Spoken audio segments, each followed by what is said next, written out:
एक तरफ माननीय देश के प्रधानमंत्री मोदी जी बोलते हैं बेटी बचाओ बेटी पढ़ाओ, और एक तरफ नर्सिंग कॉलेज वाले मालूम है क्या कर रहे हैं, ब्लैकमेल कर रहे हैं नर्सिंग छात्राओं को। अभी हाल ही का न्यूज़ देखिए, आपको हम दिखा रहे हैं एकदम साक्ष्य सहित। मध्य प्रदेश की घटना है। 19 मई के अखबार में दैनिक भास्कर का खोल कर देखिए, आप नेट पर भी चेक कर सकते हैं। नर्सिंग कॉलेज के छात्रा का कॉलेज वाले ने ही डॉक्यूमेंट ओरिजिनल रखकर और उसे ब्लैकमेल करने लगे कि तुम 3 लाख रुपए और दो तुमको ओरिजिनल। उसने हाथ का अपना नस काट लिया अपने डॉक्यूमेंट के लिए। नर्सिंग छात्राओं के साथ ऐसा हो रहा है। एक तरफ बोला जा रहा है कि महिलाओं के उत्थान की बात किया जाए, वैसी महिलाएं जो मुख्यधारा में नहीं है उनको आगे लाने का प्रयास किया जाए, लेकिन यहाँ तो लड़कियों की, बहन की, बेटियों को सबकी चीरहरण करने का प्रयास किया जा रहा है। देखिए, उसने हाथ का नस काट लिया, गला काट लिया, उस आज मरने के कगार पे है। ऐसा आखिर कब तक चलेगा? ऐसा अगर ये रहा तो फिर तो और बुरा हाल हो जाएगा।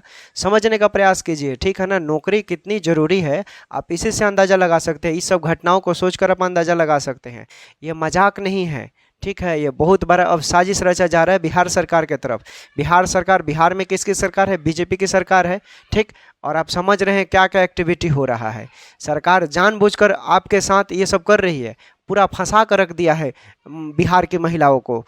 नौकरी के नाम पर साजिश रच दिया, नौकरी देने के नाम पे झांसा में रखा हुआ है सबको।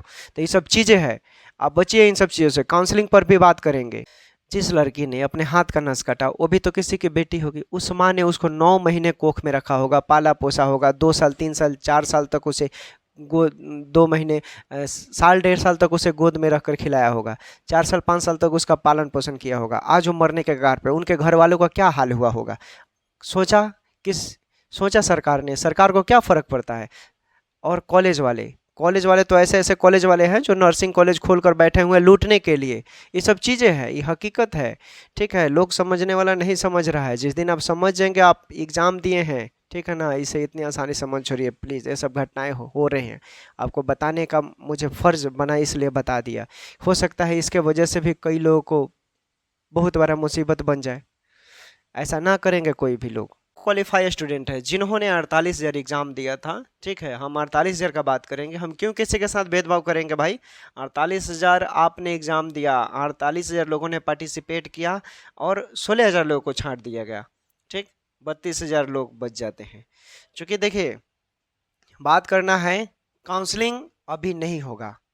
चूंकि सूत्रों के मुताबिक हम भी, चलिए जो लोग कारनामे कर रहे हैं यूट्यूब पर ना, अब वैसे भी मुझे ही जवाब देना है, लेकिन थोड़ा सा उनसे हटके तथ्य पे हम लोग बात करेंगे। क्योंकि काउंसलिंग अभी नहीं होगा। आप आंख और कान खोल कर सुन लीजिए कि काउंसलिंग अभी नहीं होगा। क्यों नहीं होगा?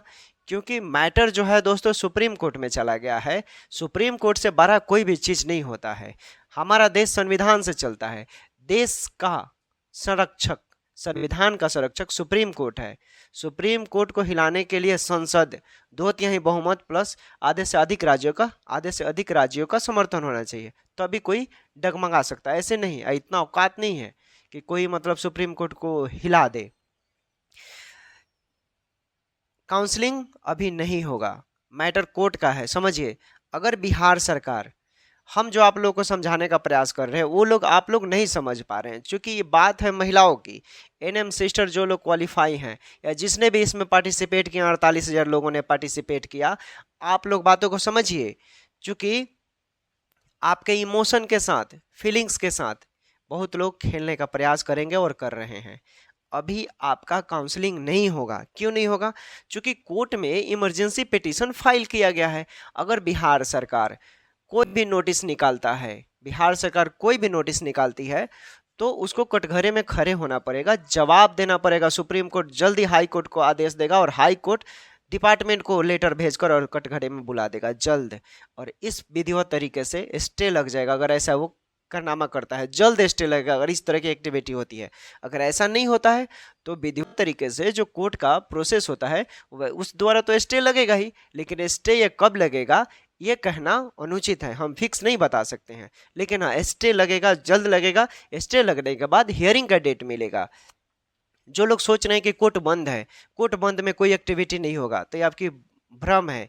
इमरजेंसी सिचुएशन के तहत ही आदेशानुसार आपके सुप्रीम कोर्ट में भी जो मानते हैं रेगुलर सेशन नहीं चलते हैं, लेकिन जो जज साहब का रेसिडेंशियल होता है वहाँ पर ये सुनवाई होते हैं, बहस चलते हैं, बहस कभी भी हो सकते हैं, क्योंकि बहुत सारे ऐसे सीक्रेट चीज़ें हैं जो उसमें लगाया गया है और हम लोग केस जीत रहे हैं दोस्तों। ठीक है, आप लोगों को बताकर मुझे बहुत खुशी हो रही है पहले ही कि क्वालिफाई लोग जो हैं, जिन लोगों ने एग्जाम दिया है, जो लोग पास हुए हैं, पास तो सभी लोग हुए हैं 10,709, यानी 10,709 लोग जो जिन्होंने एग्जाम पास किया है। आप लोगों के लिए खुशखबरी है कि आप लोग सुप्रीम कोर्ट में केस जीतेंगे। अब ये कैसे जीतेंगे ये आपको जब मालूम चल जाएगा, जिस दिन हियरिंग होगा। हियरिंग जिस दिन होगा उस दिन आपको बहुत बड़ा गुड न्यूज़ मिलने वाला है। तो आप इधर उधर के बातों पर ध्यान मत दीजिए, लोग आपको भड़काएंगे। ये हो गया, आपको मालूम है। चलिए हम एक बात चीज बताते हैं। आज मीटिंग हुआ है कहाँ पर, मुख्यमंत्री के साथ और उप मुख्यमंत्री के साथ कि क्वालिफाई वालों को एग्जाम बेसिस पर नौकरी दिया जाए और सरकार जाकर एसएलपीए दर्ज कर देगी। ठीक, एसएलपीए दर्ज सरकार करेगी, लेकिन उसने ये करनामा फिक्स नहीं किया है कब करेगी। क्या सरकार के पास फंडिंग की आवश्यकता है? नहीं ना, किसी भी तरह। ये सब चीजें हैं, ऐसे अगर हम बोलना शुरू करें तो और मतलब लोगों को तकलीफ होगा, लेकिन हमें किसी के साथ इमोशन के साथ खेलना नहीं है। क्योंकि बात है नौकरी की, तो नौकरी आप कैसे लेंगे? चिल्ला कर लेंगे, नेगेटिव बातें बोल कर लेंगे, किसी का टांग खींच कर लेंगे? नहीं ना। तो इसलिए इन सब चीज़ों को ध्यान में नजर रखते हुए आप लोग एक मंच पर रहेंगे। ठीक, ज़्यादा से ज़्यादा लोगों को जोड़ने का प्रयास करेंगे तो ये आसानी से काम बन सकता है।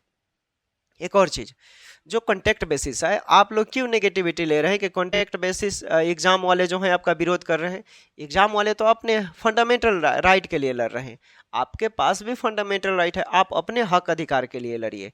आपस में देखिए, एग्जाम वाले का आपसे कोई एनिमी नहीं है, कोई दुश्मनी नहीं है। ठीक, आप अपने हक के लिए लड़े, ये लोग अपने हक के लिए लड़ेंगे। हाँ, सुप्रीम कोर्ट के आदेश अनुसार सुप्रीम कोर्ट ने एक जजमेंट आया सुप्रीम कोर्ट का कि जो लोग कॉन्टैक्ट बेसिस पर कार्यरत हैं किसी भी डिपार्टमेंट में, चाहे वो हॉस्पिटल हो, राजस्व डिपार्टमेंट हो, चाहे कोई भी हो, एनी डिपार्टमेंट, अगर उसमें कोई भी नागरिक 12 महीने से ज़्यादा कार्य कर दिया है, 1 साल से ज़्यादा कार्यरत है उसमें, तो उसके पास सुप्रीम कोर्ट के इस जजमेंट के अनुसार वो आप गुहार लगा सकते हैं कि हमें परमानेंट किया जाए। क्योंकि सुप्रीम कोर्ट का आदेश है कि आप परमानेंट करने का आदेश दे दिया गया है, जजमेंट दे दिया है। सुप्रीम कोर्ट के बातों को कोई काटने वाला है क्या भारत देश में? कोई नहीं काटने वाला है। तो जो लोग कॉन्टैक्ट बेसिस वाले हैं, आप अपील कीजिए। अगर जो भी आप प्रोसेस होता है, आप इस प्रोसेस के तहत आप अपने परमानेंट के लिए बात कीजिए कि हमको परमानेंट किया जाए। एग्जाम वाले को, ये लोग अपना हक अधिकार लड़ रहे हैं, इनको ब्लेम मत कीजिए। ठीक, किसी से किसी को परेशानी नहीं है, हम सभी के लिए बात करेंगे। क्योंकि एग्जाम में तो पार्टिसिपेट जो लोग फॉर्म भरे थे 48,000 लोग, वो सब लोग थे। कुछ लोगों का रिजल्ट होने से पहले ही डॉक्यूमेंट वेरिफिकेशन करा दिया गया है, और कुछ लोगों का एग्जाम होने के बाद। ये यहाँ पर भी भेदभाव है, बहुत ऐसी चीज़ें हैं। आप समझेंगे बारीकी से चीज़ों को तो आपको साफ साफ चीज़ दिखाई देगा। जिस नज़रिया से हम देखने का प्रयास कर रहे हैं, उस नज़रिया से एक बार आप देखने का प्रयास कीजिए, आपको सब चीज़ दिखाई दे देगा, क्या है क्या नहीं है। ठीक, एक और चीज़, नौ तो इसमें मंगल पांडे कुछ कर सकते हैं, नहीं कोई अभी कुछ कर सकता है। मामला कोर्ट का है। ठीक है, मामला जब कोर्ट में चला जाता है तो किसी का पावर नहीं है कि कोर्ट के आदेश को अवहेलना करे। ठीक है, जुडिशियरी को सर्वमान्यता दिया गया है और संविधान सर्वोपरि है। ठीक है, जनता की शक्ति उसमें निहित है, इसलिए, और आप सभी लोग जानते हैं, इसलिए हमें इस चीज़ को ध्यान देना होगा। निगेटिव बातें बोलकर आप केस नहीं जीतेंगे। निगेटिव चीज़ें, टॉपिक से बाहर जाते हैं तो आप केस नहीं जीतेंगे। इसलिए आपका उद्देश्य होना चाहिए कि आप केस कैसे। बात सुना होगा आप लोगों ने, 1947 आज़ादी के पहले अनपढ़ गंवार लोग भी स्वतंत्रता, देश को आज़ाद कराने में अपना अहम भूमिका निभा रहे थे। लेकिन यहाँ तो पढ़े लिखे लोग भी होकर, क्वालिफाई होकर, एग्ज़ाम पास होकर भी लोग समर्थन नहीं कर रहे हैं। तो ये क्या कहा जाएगा इसको? या तो माइंड वॉश का बात बोला जाएगा कि ये जानते हुए भी लोगों को मालूम नहीं है, ये जानते हुए भी लोग नहीं जानने का प्रयास कर रहे हैं कि पिछले बार जो एक्टिविटी हुआ है उसको ना दोहराकर इस बार अच्छे से जीत करे। लेकिन एक और चीज़ आपको जानकर यह खुशी होगी कि हम लोग बैठे हुए नहीं हैं, हमारी टीम पूरी तरह से पूरा जी जान लगा दिया है, पूरा ताकत लगा दिया है इसमें। ठीक है, इस बार आर पार तो कर देंगे हम लोग। और आपका भाई बैठा हुआ नहीं है, पूरा मतलब जब भी समय मिल रहा है तभी इस पर हम लोग कार्य कर रहे हैं। ठीक है, तो हियरिंग जो भी आता है, हियरिंग का डेट देखिएगा, उसी हियरिंग के पहले हियरिंग में आपको मालूम चल जाएगा कि हम लोगों का जो पक्ष है इतना हाई लेवल का कैसे है, आपको सब मालूम चलेगा। बस इंतजार कीजिए। अगर बिहार सरकार के ऊपर आप लोग डिपेंड होते हैं तो आप लोगों के लिए खतरा मंडरा सकता है। बिहार सरकार आपके हक की बात नहीं करेगा, बिहार सरकार अपने बचने के लिए बात करेगा, क्योंकि वो तो फंस चुका है। इसलिए आप लोग अपने ऊपर भरोसा कीजिए। आप अपने ऊपर भरोसा करेंगे तो आपका बेहतर दिन होगा, आने वाला भविष्य बेहतर होगा। ठीक है, और सरकारी नौकरी हो जाएगा तो देखिए कितना खुशी होगा, कोई टेंशन नहीं रहता है। बिहार में एक ही मात्र ऑप्शन होता है, सरकारी नौकरी पर सब लोग डिपेंड होते हैं, क्योंकि यहाँ इंडस्ट्री नहीं है, फैक्ट्री नहीं है, बड़े बड़े उद्योग नहीं है। और ये सब भी होते तो सरकारी नौकरी, बिहार में सरकारी नौकरी का ओहदा है लेकिन बिहार से बाहर नहीं है। ठीक, बिहार से बाहर पीसीएस यूपीएससी का मान्यता ज़्यादा है, सीजीएल टाइप का हो गया। लेकिन यहाँ पर उद्योग की कमी से है ना, क्योंकि सरकारी नौकरी पर सब लोग डिपेंड होते हैं, बहुत कम ही लोगों का होता है। आप तो सब चीज़ एक्टिविटी कर दिए हैं, तो इन सब चीज़ों का प्लीज़ रिक्वेस्ट है कि समझिए और बढ़ चढ़कर पार्टिसिपेट कीजिए। ठीक है, कई लोग आपको गुमराह करने का प्रयास करेंगे। केस आप जीतेंगे, केस जीतेंगे। सुप्रीम कोर्ट के कई ऐसे जजमेंट है जो पलटवार कर दिया है। बस आपका लड़ने का तरीका अच्छा होगा। आप लड़ेंगे कैसे? एकजुट होकर, यूनाइट होकर।